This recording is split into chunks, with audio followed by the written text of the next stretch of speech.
കേരളത്തിലെ ചികിത്സാ മേഖല വലിയ ഒരു വിപ്ലവത്തിലൂടെയല്ല, മറിച്ച് ആശങ്കാജനകമായ ഒരു മാറ്റത്തിലൂടെയാണ് കടന്നു പോകുന്നത്. കാരുണ്യത്തിൻ്റെയും സേവനത്തിൻ്റെയും മേഖലയായിരുന്ന ചികിത്സാരംഗം ഇന്ന് ആഗോള നിക്ഷേപക ഭീമന്മാരുടെ ലാഭക്കൊതിക്ക് വഴിമാറുകയാണ്. ഇവിടെ കാണപ്പെടുന്ന ഏറ്റവും വലിയ പുതിയ ഒരു പ്രശ്നം അഴിമതിയും പിൻവാതിൽ ഇടപാടുകളുമാണ്. ഇതിൽ മെഡിസപ്പാണ് ഏറ്റവും വലിയ ഉദാഹരണം.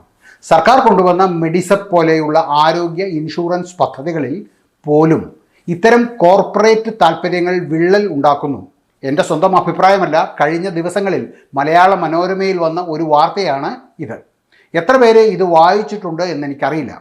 അർഹമായ ആശുപത്രികളെ പദ്ധതിയിൽ ഉൾപ്പെടുത്തുവാൻ ഏജന്റന്മാർ 1 ലക്ഷം മുതൽ 8 ലക്ഷം രൂപ വരെ കൈക്കൂലി ആവശ്യപ്പെടുന്നു.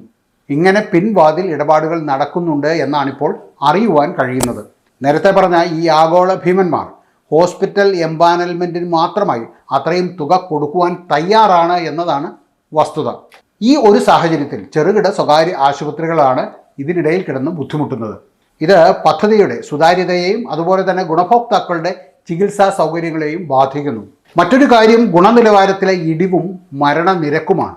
ചെലവ് കുറയ്ക്കാനായി വിദഗ്ധരായ ജീവനക്കാരെ ഒഴിവാക്കി കുറഞ്ഞ ശമ്പളത്തിൽ ട്രെയിനികളെ നിയമിക്കുന്നത് ഇത്തരം ആശുപത്രികളിൽ പതിവാകുന്നു.